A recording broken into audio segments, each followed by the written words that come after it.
You're 7? She's 9. Nice to meet you. You're the same age as my students, so I saw him walk in, I was like, okay, cool. Hi, everybody. Hi. My name's Carter. I teach here in Kansas City. I'm also the legislative chair for my union, American Federation of Teachers, Local 691.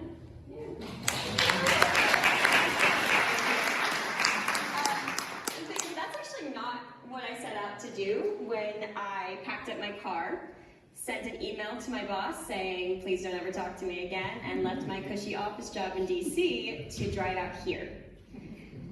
I came here to teach because Kansas City asked me to.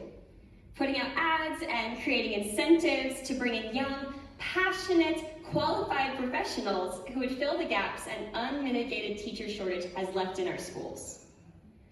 I didn't come in blind. I knew from watching my mother and her classroom that this is a difficult, thankless, and sometimes even dangerous job. But I was ready and willing to follow my mom's footsteps and take up the mantle that so many brave, intelligent, and impactful educators have left for me. Just think for a second, is there a teacher who has changed your life? And if you can think of that person even now, years later, I'd like you to raise your hand. That's beautiful. It's definitely been restoring my faith in humanity lately to see that there are so many people who have stood up for us. But, well,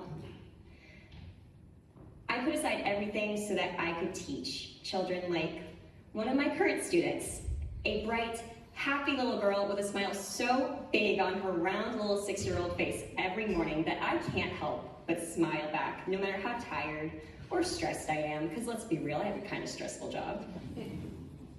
As a teacher, you know that every kid is a little miracle, some more so than others, depending on the day.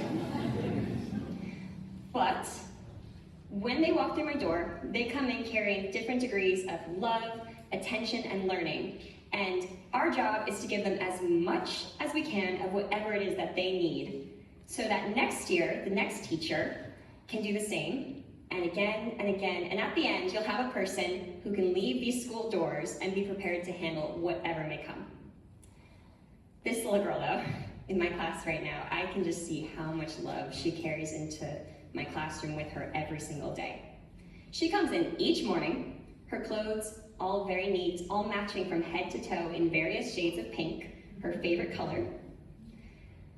Nothing expensive, but clean and very, very, very much bright. Her hair is always meticulously done up in pigtails or braids, and always topped with a cute little bow, pink, of course. She walks in holding the hands of her parents, which are strong but cracked and scarred from labor.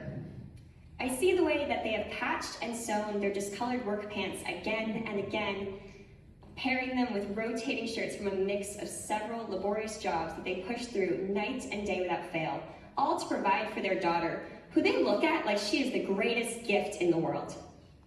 These people have nothing, but they give their little girl everything every single day because they want her to get an education so that she can have a better, easier life than they've had. Is that really so wrong?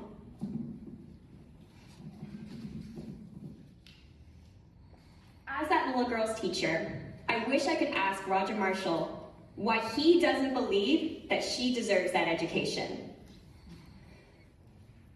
When Roger Marshall voted for the so-called Big Beautiful Bill, he voted to create a private school voucher program nationwide that has been backed by private equity in order to cripple the public education system, siphoning your taxpayer money and making a quick buck off our children by funneling them into private schools and leaving everyone who can't afford it with nothing.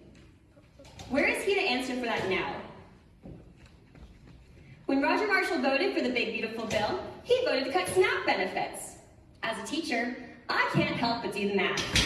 And that means since there are 150,000 people in the Kansas City metro area receiving SNAP benefits, 1 in 4 of which are children, there will be 37,500 children, kids like my students, who may not have a meal waiting for them when they go home each night after they leave my classroom, even after this shutdown ends.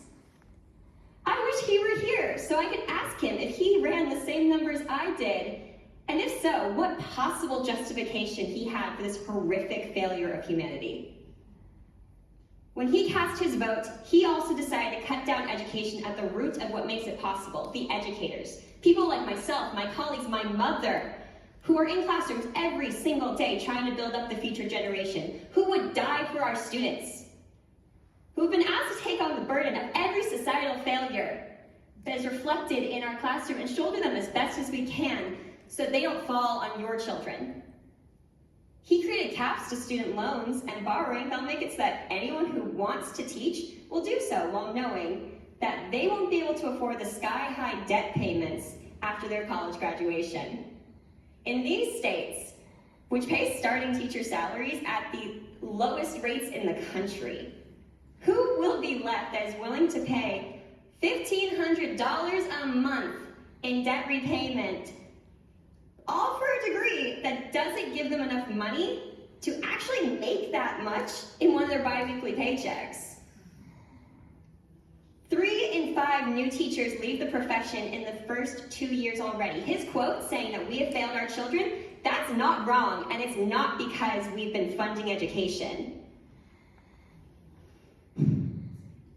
Without new teachers coming in, what does Roger Marshall expect is going to happen? We are qualified, passionate professionals. Most of us have a master's degree, and we are constantly continuing our education to ensure that we are giving the best we have to your students, to your children. With caps to continued education funding, who's going to be able to keep learning how to help your children learn? Like any good teacher would when it comes at the cost of private loans that we have no hope of repaying on the salary I'm making.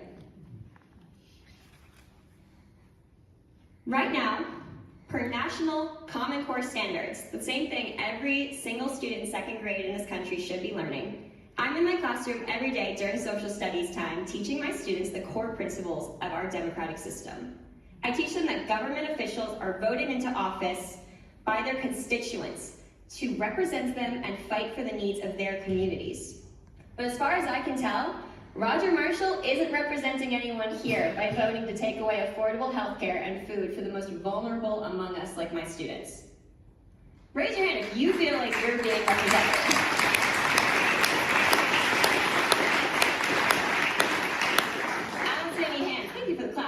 Does anyone here really feel represented at this point?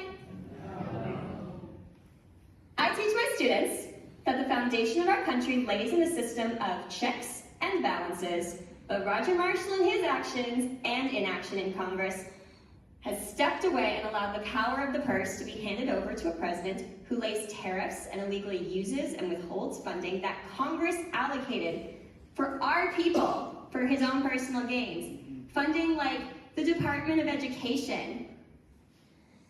Funding like the SNAP benefits that were supposed to go out, and we're only going to see, what, a partial payment of this month?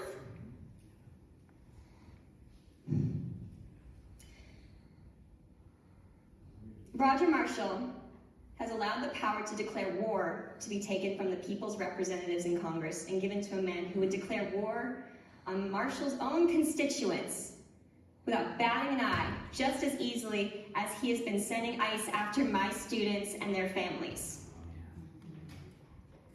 They see their classmates disappearing from the hallways. They know what's going on. If Roger Marshall is too scared to come here and answer to his constituents, fine. But I'd like to invite him to my classroom, or any other classroom here in Kansas City, and have him explain to my students and all the educators there why he has been willing to allow the legislature to abdicate their constitutional authorities and their personal responsibilities as our representatives, all for the benefit of the authoritarian control of the executive. I hope he has answers, because there's not enough money for us to get new social studies textbooks when these have to be thrown out for being a complete lie.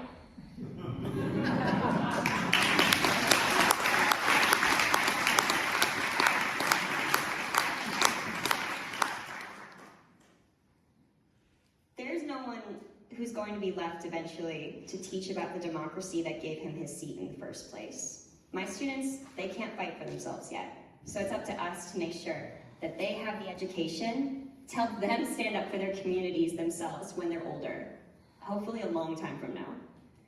This fight doesn't need to be passed on to them a decade from now the same way it shouldn't have been passed on to me when this should have been settled when my mother started teaching.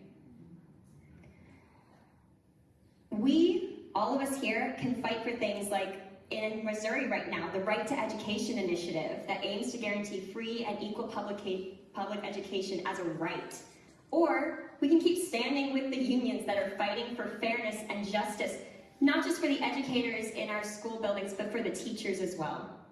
Roger Marshall could choose to do his job and stand with his constituents, but he hasn't. So now it's up to us to make a better choice for ourselves and support each other, here, now, and at every ballot box from here on out. Thank you.